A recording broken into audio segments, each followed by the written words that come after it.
while he was on the scale, and they made a bet before that he had to pay like $500,000 per missed pound, so he had to pay 1.5 million to his opponent Devin Haney, and he didn't seem bothered at all, and he's like, yeah, I'm gonna kill him anyway, whatever.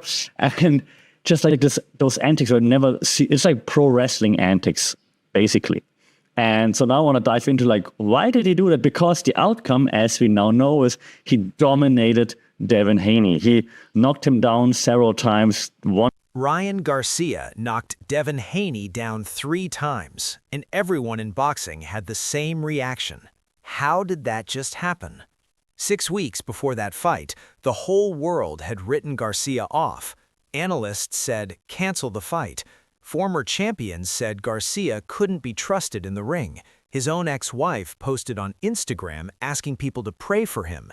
The New York State Athletic Commission ordered a mental health evaluation. Every sports network in America was running the same headline: Ryan Garcia is not okay. And then fight night came, and Ryan Garcia was very, very okay. What nobody realized at the time, and what most people still haven't connected, is that the chaos wasn't the story. The chaos was the weapon. By the end of this video, you'll know exactly how Garcia destroyed Devin Haney's mental preparation before a single punch was thrown, and why this might be the smartest psychological move in boxing in the last decade. Dive into like, how did he do it? Why did he do it? Why did it work? And as you know, in the podcast, we discuss different theories. So one theory that completely is a basic theory in media studies, and you all know it if you follow the podcast, but it really fits very well here, is the agenda setting theory. Right? The agenda of Ryan Garcia obviously was like steer the public attention, of course, get the conversation going, get people interested in the fight, but you clicked this video because you saw Garcia drop Haney 3 times on April 20th, 2024, and something didn't add up. The guy who was supposedly falling apart, the guy the commission wanted to pull from the fight, walked into Barclays Center and systematically took apart one of the most technically polished fighters in the world. Most people watching that fight were confused. They called it a lucky night. They said Haney underestimated him. A few people pointed to the drug tests that came back positive for Ostarine and used that to explain the whole thing away. But here's what nobody wants to say out loud. Devin Haney lost that fight before he ever stepped through the ropes, and Ryan Garcia knew exactly what he was doing. Now, this channel doesn't deal in surface-level takes. We're not here to just replay the knockdowns and call it a recap. What we're going to do today is go back, all the way back to March 2024, and walk through Garcia's pre-fight behavior piece by piece. We're going to look at what it did to the media cycle, what it did to Haney's camp, and then we're going to listen to what Garcia himself said at the post-fight press conference, because that press conference is the key to understanding this entire story. Here's what this video covers. First, we break down the actual chaos campaign, what Garcia posted, when he posted it, and what it forced everyone around him to focus on. Second, we get to Garcia's own words right after the fight, a confession that barely got covered and changes everything. Third, we look at the twist, the darker reality underneath all of this, and what it actually tells us about the mental side of elite boxing. Not letting Devin Haney catch a rhythm. We knew which side he leans to most of the time, and our whole strategy was kind of catching him unexpectedly, because Devin Haney is a rhythm fighter. He likes to fight off a rhythm. So kind of never giving him a moment where he could catch that, you know. So for us, it was using movement, shooting shots, you know, at a different, you know, rate. Sometimes I'll throw him fast, sometimes I'll throw him slow. So keeping him off edge. And it worked beautiful. You know, Devin couldn't catch a rhythm on me, couldn't really consistently land his shots. And that ultimately helped. To understand why this worked, you need to understand who Devin Haney is as a fighter and what he was walking into. Haney is not a brawler. He is a calculated, disciplined, technically elite boxer. ESPN named him Fighter of the Year for 2023. He had just beaten Vasyl Lomachenko and then completely dismantled Regis Prograis in his first fight at 140 pounds. Haney is the kind of fighter who wins by preparation. He studies opponents. He builds game plans. He and his father, Bill Haney, who also serves as his trainer, are meticulous about breaking down weaknesses. That precision is Haney's superpower. Garcia and Haney had history going back to the amateurs. They fought 6 times as young men, 3 wins each. Haney was sharp, disciplined, the consummate professional. Garcia was explosive, emotional, unpredictable. On paper, Haney should have had a clear game plan. He'd seen Garcia before. He knew the style, he knew the power. He was the WBC super lightweight champion, entering as a heavy favorite. What he did not have a game plan for was what Garcia was about to do to the entire narrative surrounding this fight. And this is where the story gets complicated. And this is where most people stopped paying attention. Now, most people covering this story focused on Garcia's well-being. They debated whether the fight should happen.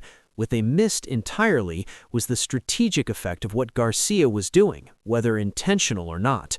Starting in early March 2024, Garcia began posting on social media at a pace and intensity that was impossible to ignore. He posted claims about aliens, about child trafficking conspiracies, about being abducted. He posted that he was dead and then came back to clarify he wasn't. He threatened to bite Haney's ears off. He said he identified as a woman, so any punch Haney threw constituted a hate crime. He posted medical advice about cancer and dementia involving smoke sessions and prayer. One single fight week captured in social media posts showed the full picture. On April 14th, posts about children being eaten. April 15th, a claim that he was high on fight week but had passed every drug test.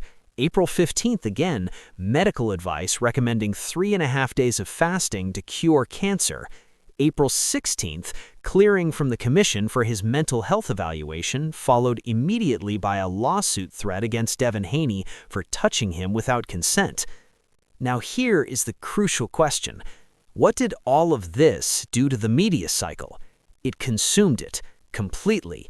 Every boxing analyst, every sports journalist, every podcast, every talk show, for 6 solid weeks had one topic. Is Ryan Garcia okay? ESPN ran stories on Garcia's mental health. Sports Illustrated ran a piece with the headline, "Garcia's Mental Health Concerns Rise." The WBC president, Mauricio Suleiman, went on TalkSport and said there was concern, but that he believed Garcia would be ready to fight. The New York State Athletic Commission stepped in and requested a formal mental health evaluation. Garcia fought back, threatened to sue the commission for defamation. He showed up at press conferences looking lethargic, voice hoarse. At one event, Haney actually interrupted Garcia at the podium and said, and this is real, "What the hell happened to your voice?" Think about what that moment tells you. Haney was watching, he was processing, he was reacting. Bill Haney, Devin's father and trainer, told a podcast that he believed it was a lot of mental warfare going on. And then he said, "We built for it." But here's the thing. You can say you're built for it. Saying you're ready for chaos and actually being able to prepare a precise technical game plan while chaos fills every corner of your environment are 2 completely different things. Haney's entire fighting identity is built on preparation, but you cannot prepare for someone who appears to have abandoned preparation entirely. How do you build a game plan against a fighter who your own commission had to evaluate for mental fitness? Garcia forced Haney to prepare for a version of himself that may not show up. And that uncertainty, that constant question of which Ryan Garcia was coming, planted seeds of doubt in a camp that runs on certainty. But the Chaos campaign is only half of this story, because what Garcia said at the post-fight press conference, 3 knockdowns later, sitting in a chair at Barclays Center, is the moment that changes how you see all of it. And this is where the real story, the one that barely made a dent in mainstream boxing media, finally comes out. Most post-fight coverage focused on the 3 knockdowns, the power of Garcia's left hook, whether Haney's chin was suspect. Analysts debated whether this was an upset or whether the drug test explained everything. The conversation moved fast and it moved on. What got buried was what Ryan Garcia said at the press conference within minutes of the final bell. Garcia sat down and said this, and this is his direct quote. "You know, this is why people need to stop believing everything on the internet and stop living in a false reality. At the end of the day, there's a lot of real stuff going on. The last thing you should worry about is a kid acting crazy on the internet." He continued, "I put my reputation on the line, had everyone thinking I was crazy, but at the end of the day, who's the crazy one now?" Then he said, "Everybody needs to acknowledge, like, yo, I'm tripping, you guys were tripping, I was actually the one with sanity." Read that again. Garcia, moments after the biggest performance of his career, stood up and told the world that the chaos was his, that he had made a conscious choice to put his own reputation on the line, that he knew what he was doing when every news outlet in the country was running mental health crisis headlines about him. Now here's where it gets more complicated and more fascinating at the same time. Over a year later, Garcia gave a long, honest interview about what was actually going on in that period, and he said something that should stop you cold. He said, "I was drinking every day, every single day, even the day of the fight." So which version is true? Was it a calculated masterpiece of psychological warfare, or was it a genuine breakdown that Garcia then reframed as strategy once it worked? The honest answer is, it was both, and that's what makes it so hard for opponents and analysts to decode. Garcia was genuinely struggling. The divorce, his mother's cancer diagnosis, the isolation, the pressure. He was using alcohol to cope. He was in real pain. But somewhere inside that pain, and this is the part that boxing history may not fully appreciate for years, Garcia's competitive instincts converted that pain into fuel. The chaos was real, the effect on Haney's preparation was also real, and by fight night, it had worked either way. That is not something you can manufacture in a training camp. That is a fighter with an almost animalistic ability to use pressure as a weapon, even when the pressure is coming from inside. But once you understand both layers, the chaos campaign and the confession, there's one more piece to this story. One detail that reframes everything we just covered and asks a bigger question about boxing itself. Here's the layer nobody in boxing media wanted to sit with. Ryan Garcia did not destroy Devin Haney's mental game with a clever pre-planned strategy. He didn't sit down with a sports psychologist and map out 6 weeks of coordinated chaos. What he did was something messier and somehow more effective. He let his real life, in all of its chaos and pain and instability, become the weapon. And the boxing world, including Haney's camp, made a critical error. They tried to analyze it. Bill Haney said his son was built for it. Analysts broke down whether Garcia was fit to compete. The commission ran evaluations. Eddie Hearn called the behavior erratic. Every professional observer tried to apply a rational framework to something that had no rational structure. And in doing so, they gave it more oxygen, more column inches, more airtime, all of which kept the question alive. Which Ryan Garcia are we getting? That question is where Haney lost. Not on the night, not in round 3 when that left hook landed. He lost in the 6 weeks of mental preparation, where he had to build a game plan against a moving target that the entire boxing world couldn't define. Garcia himself later admitted he was not okay. He said he was destroying his soul. He said he's surprised he's still here. That honesty matters. It tells you this wasn't a controlled performance. But what it also tells you is that a fighter can operate in chaos and still find a way to compete at the highest level.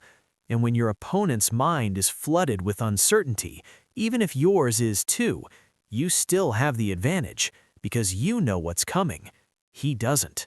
The tribal truth in boxing, the thing serious fight fans understand that casual observers miss, is that 75% of this game happens above the shoulders. An ESPN analyst put it plainly in the build-up to one of Garcia's subsequent fights. No matter how good Garcia is physically, unless he's mentally right, it's not gonna matter. That same logic applied to Haney on April 20th, 2024. Haney was physically perfect, technically sound, prepared to the inch, but mentally? Mentally, Haney walked into that ring carrying 6 weeks of noise, 6 weeks of doubt, 6 weeks of what is this guy actually gonna do tonight? And Garcia, drinking, struggling, barely holding it together, had one thing Haney didn't. He had nothing to lose. And a man with nothing to lose is the most dangerous man in any room. What happened on April 20th, 2024 was not just a boxing upset, it was a case study in how the mental battlefield works at the elite level, and how a line between genuine breakdown and calculated chaos can be impossible to draw. Garcia was struggling. Garcia was also winning. Both things were true at the same time. In Haney, one of the most technically prepared fighters of his generation, walked into a war he'd trained for physically but never stood a chance in mentally. The chaos was real, the effect was real, and the confession at the press conference, Garcia's own words right after the final bell, tells you that somewhere underneath all of it, Garcia knew exactly what he was doing, even if he was figuring it out as he went. Here's the question this story leaves on the table. Was Ryan Garcia right to weaponize his own pain and mental chaos to win a fight? Or is that the kind of edge that eventually costs a fighter everything? Because we've seen what came after: the drug test, the suspension, the year of destruction, the loss to Romero. Was the price of that win worth what it took to get there? Drop your take below. If you want the full story on everything happening in boxing before it hits mainstream media, hit subscribe. We go deeper on every angle the highlight channels skip.